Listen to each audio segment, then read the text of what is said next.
Olá pessoal, aqui é o Velgas, hoje é dia 3 de setembro de 2025. O drone dos Estados Unidos da América coordena ataques ucranianos na Rússia. Fogo amigo, russos abriram fogo contra russos. Já aconteceu outras vezes, né? Vou falar um outro exemplo que aconteceu e acho que é muito importante citar esses exemplos, até isso gerou um desentendimento sério entre eles. Bom, quero convidar você que não é inscrito, inscreva-se no canal, dê um like.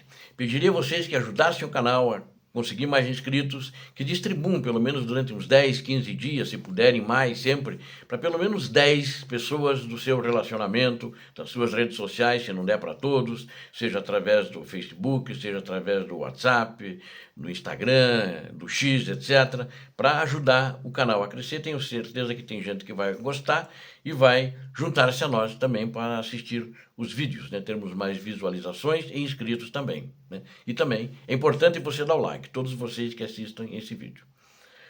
Conto com vocês. Obrigado. Bom, um drone americano está na guerra contra a Rússia, né? Foi visto na região da Crimeia. Esse drone está na capa do vídeo, né? É um drone bem grande, é um drone, na realidade, muito, acho que talvez seja o drone mais bem equipado com tecnologia eletrônica de ponta, de mapeamento, de identificar alvos, de identificar inimigos, que ele atuava antes do Trump assumir. Depois que o Trump assumiu, este drone saiu do ar, não entrou mais. Agora, recentemente, há umas 2 semanas, ele voltou, mas só agora que está sendo divulgado, né? Então estão de volta à guerra. Na realidade, eles fazem parte da guerra e esse drone faz parte da guerra, né? E na noite de 1º de setembro, os militares ucranianos, eu relatei aqui, eles atacaram alvos russos na Crimeia e na região de Kuban, né? Usando drones de ataque. Esses drones são ucranianos. Mas durante esse ataque, um drone estratégico de reconhecimento, que é de alta altitude, ele voa acima de 10.000 metros, ele estava presente. É o drone americano Northrop Grumman RQ-4B Global Hawk, né? E estava no céu sobre o Mar Negro, mas não entrou em território russo, né? Nem no território controlado pela Rússia, né? Até para não dar essa impressão, das águas internacionais no Mar Russo, ou até nas águas territoriais ucranianas, ele entra sem nenhum problema. Para não caracterizar que ele está ali a serviço dos ucranianos. A presença do drone foi sinalizada pelos recursos de monitoramento, inclusive a Força Aérea dos Estados Unidos reconheceu que ele estava lá. E a própria mídia russa divulgou isso, né? Falando mal, é claro, que se está lá o drone americano, quer dizer, a América faz parte da guerra a favor da Ucrânia. Antes desse incidente, aeronaves de reconhecimento, elas já, tanto tripuladas quanto não tripuladas, estavam engajadas em vigilância e transmissão de dados para os ucranianos. E recentemente, geralmente deixavam a região pouco antes dos ataques das Forças Armadas ucranianas, como se fingissem que nós não estávamos lá. Não fomos nós. Então é isso, né? No entanto, desta vez, os americanos não agiram de forma hipócrita e tímida. Em 31 de agosto, o já mencionado RQ-4B Global Hawk, com o indicativo Forte 10, como ele foi identificado, como ele se apresentava nas comunicações dele, ele decolou novamente da base aérea naval da OTAN de Sigonella, na Sicília, e avançou pelos céus da Grécia e da Bulgária, entrando no espaço aéreo sobre o Mar Negro. Depois disso, a uma altitude de 16 quilômetros, né, começou a voar perto de Sevastopol, que é a Ucrânia ocupada pela Rússia. Novorossiysk, Tuapse, Novorossiysk é Porto Russo, é na Rússia. Tuapse e Sochi. Tudo isso aqui que eu falei é Rússia. Só Sevastopol, que é a Ucrânia, mas a Ucrânia é ocupada, né? A atividade do drone americano durou várias horas. Ele não interrompeu seu trabalho quando um ataque massivo de drones de ataques da Ucrânia começou no território da Federação Russa e atingiram os alvos com muito sucesso.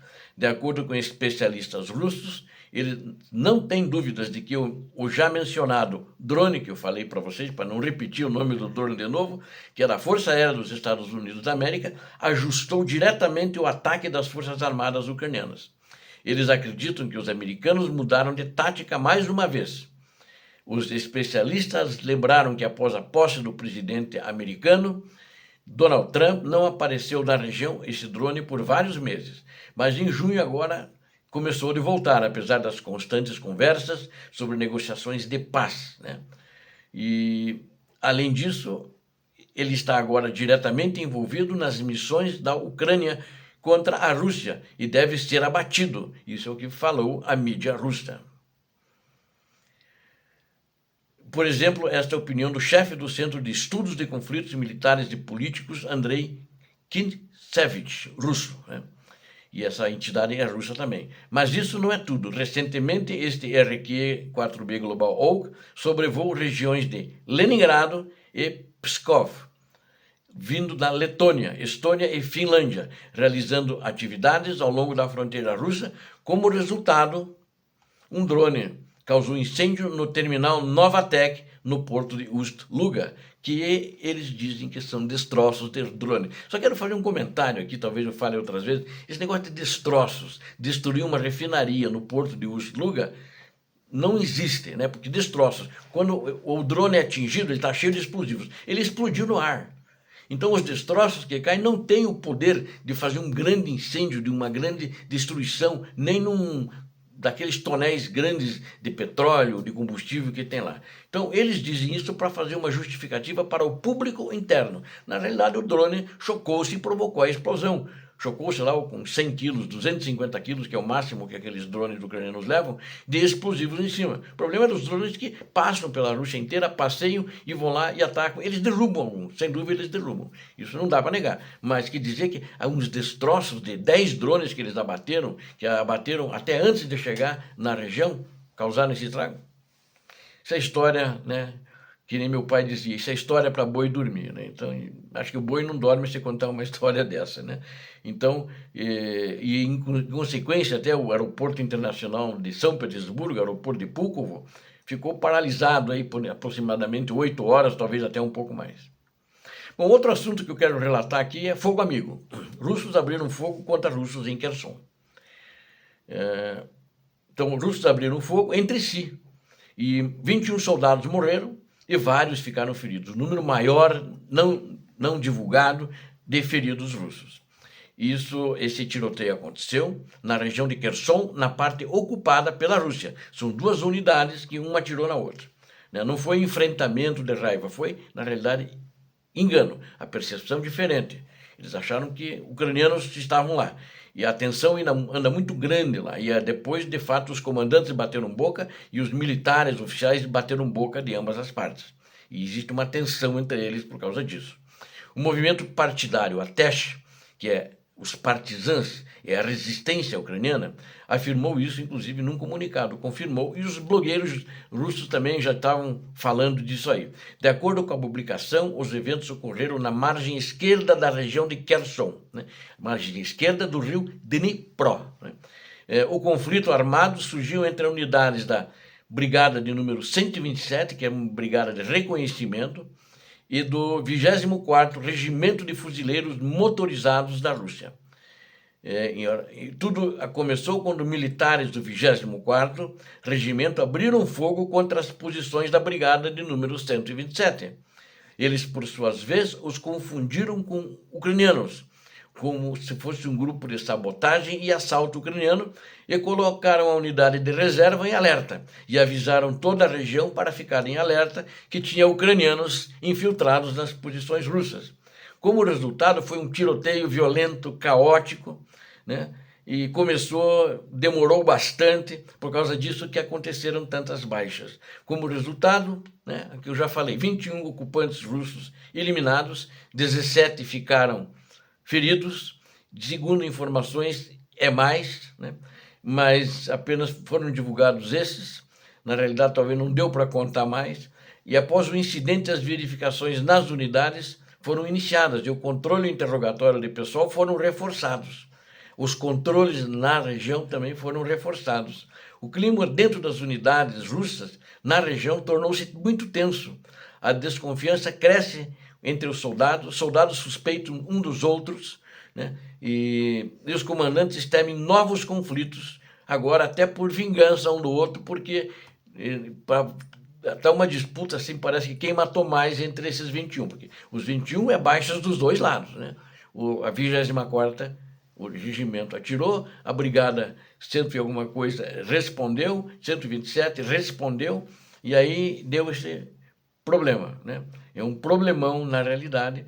Isso já aconteceu outros, né? Até eu relatei um aqui que perto de uma vila chamada Tokmak, que foi, acho que retomada pela Ucrânia, que eu divulguei esses dias, mas antes disso também já tinha acontecido um conflito assim, que 4 pessoas foram mortas e 10 ficaram feridas, né? Quem assiste sempre os vídeos talvez lembre, né?